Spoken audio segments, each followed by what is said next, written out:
সৈনী খুব ভালো মানুষ, আমি জানি ভবিষ্যৎ জীবন খুব ভালো। সবাই খুব ভালো থাকুক, সুস্থ থাকুক, মানে আমি এটা নিজের মন থেকে চাই। আমার মনে হয় আমরা পৃথিবীতে প্রত্যেকটা মানুষই নিজেদের কাছের লোকজনদের থেকেই হাঁটু তো আমার শীত দ্বারা সোজা রাখতে সাহায্য করে, আমার কোর ভ্যালু।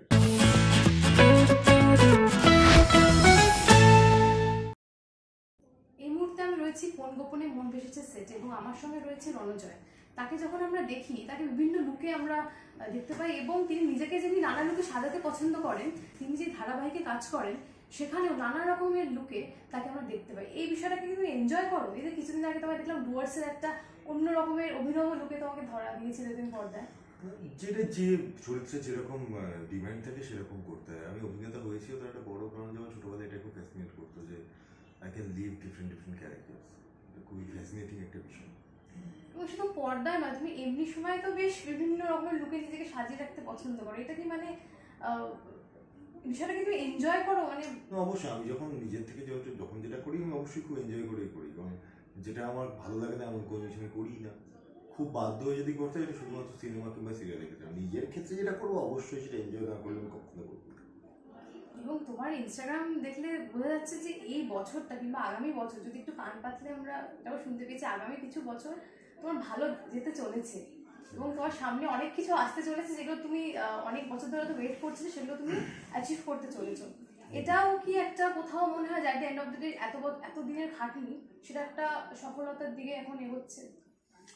সফলতা এই শব্দটা না খুব ভাস্ট একটা শব্দ, মানে এটাকে এরকমভাবে মাপকাঠিতে বিচার করাটাই খুব কঠিন।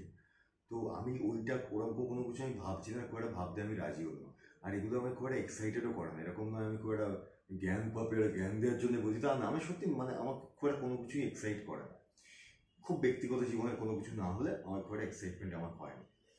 তো এখন এই মুহূর্তে তুই যেটা বলছিস সেই প্রশ্নের উত্তর দিতে যদি আমি বলি, আমি আমার মতো কাজ করে যাচ্ছি।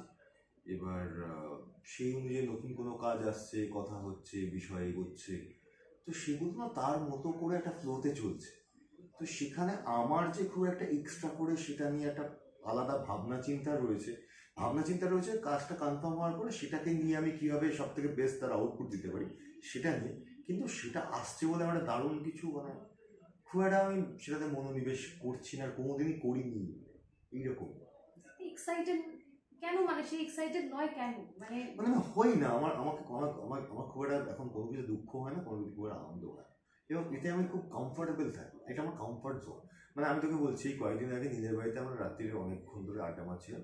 তো হঠাৎ করে নীলকে আমি বললাম আমি একটা কবিতা বলবো, একটু গান গান, ঠিক আছে? তো আমি দুটো কবিতা বলেছি, আমার দেখো না গান যেটা রেকর্ডেড নয়, ও গান গিয়েছে। I jumped from the bed for 2 seconds, I got so excited. এত এক্সাইটেড হয়ে গেছে পেয়েছে অনেকদিন ধরে। আমি সামনে খুঁজছিলাম যে আমার সঙ্গে তাল মিলিয়ে এক্স্যাক্টলি ওই গানগুলো ধরবে যে গানটা এই ইয়ের সঙ্গে যায়, কবিতার সঙ্গে যায়। তো আমাকে এইগুলো এক্সাইট করে, মানে এছাড়া আমাকে অন্য কিছু সেরকমভাবে এক্সাইটমেন্ট হয়। এই যেমনটা বললে দুঃখ হলেও কোনো রকম এফেক্ট হয় না, এটা কিন্তু বলা হয় যে সময়ের সঙ্গে মানুষ সেই বিষয়গুলো অভিজ্ঞতার সঙ্গে একটা বয়স বাড়ছে স্বাভাবিক, খুব স্বাভাবিক।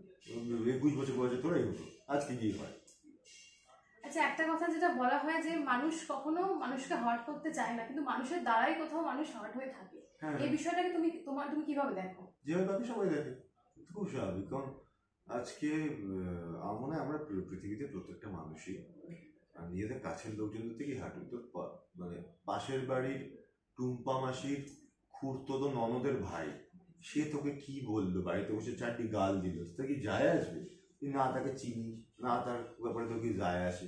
ঠিক আছে, তোর কাছের কেউ, তোর ভাই, তোর দাদা, কথা বলছি, ঠিক আছে, এরকম কেউ কিংবা খুব কাছের কোনো মানুষ যদি তোকে এমন কিছু বলে যেটা তুই তার কাছে এক্সপেক্ট করিস কিংবা তুই ভাবনাটা ভেবে রেখেছিলি অন্যভাবে, তুই তখনই হার্ট হবি। কারণ অ্যাকচুয়ালি আমরা হার্ট হই আমাদের বানানো পারসেপশনের জন্য। আমরা কিন্তু সেই মানুষটার থেকে অ্যাকচুয়ালি হার্ট হই না। আমি তোকে যেভাবে পারসিভ করছি আমার জীবনে, সেটার তো একটা আমার ইমেজ আছে। সেই ইমেজটা যতবার ভাঙবে, যতবার আমি তোকে অন্যভাবে দেখবো, এবং সেটা যদি আমার জন্য ঠিক না হয়, তখন কিন্তু আমার কষ্টটা হবে। কারণ আমার ওই বানানো ইমেজটাতে ঘষা লাগছে, ভাঙছে, ওটা আমার হজম করতে অসুবিধা হচ্ছে। তার মানে বলতে যাচ্ছি এক্সপেকটেশনস রাখাটা উচিত নয়। এরকম ভাবে কিছু বলা যায় না পৃথিবীতে। আজকে ধর আমি একটা দারুণ ফল কিনেছি, আমার তো এক্সপেকটেশন হবে যে আপেলটা খাবো আর ভিতরটা আমার জমে যাবে, বিরিয়ানি খাবো, সেটা ধরো খুব বাজে বেরোলো, কেটে দেখলাম পচা, তাহলে তো আমি এক্সপেকটেশন তো ছিল, কিন্তু বেরোলেও ধর দাদা বৌদির বিরিয়ানি আমি অর্ডার করি, ঠিক আছে, দাদা বৌদির বিরিয়ানি ওই দিনই হয়তো খারাপ একটা মাটনের পিস পেয়েছি, ঠিক আছে, কিন্তু এক্সপেকটেশন তো আমার ছিল, তো আমি রাখবো না কেন? এবার দাদা বৌদি রোজ ভালো করে একদিন খারাপ করেছি, তো সেটা তো আমি মানে সেটা তো আমার তার প্রতি এক্সপেকটেশন চলে যাবে না, এক্সপেকটেশন থাকবে। এবার সেটা আমার সবসময় যে ফুলফিল হবে কি হবে না সেটা পরের ব্যাপার, কিন্তু এক্সপেকটেশন মানুষ করবেই, মানুষের সহজাত ধর্ম এক্সপেক্ট করা। আর একটা বিষয় যেটা বলা হয় যে যেই মানুষ বারংবার প্রেমে পড়ে তাদের নাকি ভালোবাসা সেই কনসিস্টেন্সিটা থাকে না, এই বিষয়টা নিয়ে তোমার কি বক্তব্য? যে বলেছে তাকে গিয়ে জিজ্ঞেস কর, আমার কোনো আইডিয়া নেই, মানে এটা আমার মনে হয় এই সমস্ত এই বিষয়গুলোই বক্তব্যগুলোই, ঠিক আছে, এগুলো এরকম এক কথায় কিংবা ওরকম ভাবে কোনো উত্তর হয় না, মানে যে প্রেম বিষয়টাই এরকম ভাবে এক লাইনে বলা সম্ভব না, এটা একটা এর কোনো এরকম ভাবে উত্তর হয় না, হয় বলে আমার অ্যাটলিস্ট জানা নেই যে কেউ মানে যে কেউ ধর 3 বার প্রেম করে 4 নম্বরের বার বিয়ে করেছে সে দারুণ খুশি আছে, আর যে একবারই জীবনে প্রেম করেছে সে তাকেই বিয়ে করেছে দারুণ অখুশি আছে, এই লজিকও তো হতে পারে না, আবার উল্টোটাও হতে পারে না, তো এইগুলোর কোনো মানে নেই রে, এরকম ভাবে হয় না বিষয়, মানে life doesn't work like that, জীবনে হয় কাজ। রণজয় যদি হার্ট হয় সেই বিষয়টা থেকে ওভারকাম কিভাবে করে? কারণ আই থিঙ্ক এটা মানুষও জানতে চায়, বিকজ প্রচুর মানুষ তোমাকে ফলো করে, এবং এখন এই বিষয়টা এটা প্রত্যেকের নিজস্ব নিজস্ব একটা ওয়ে আউট আছে, এভরিবডি হ্যাজ দেয়ার ওন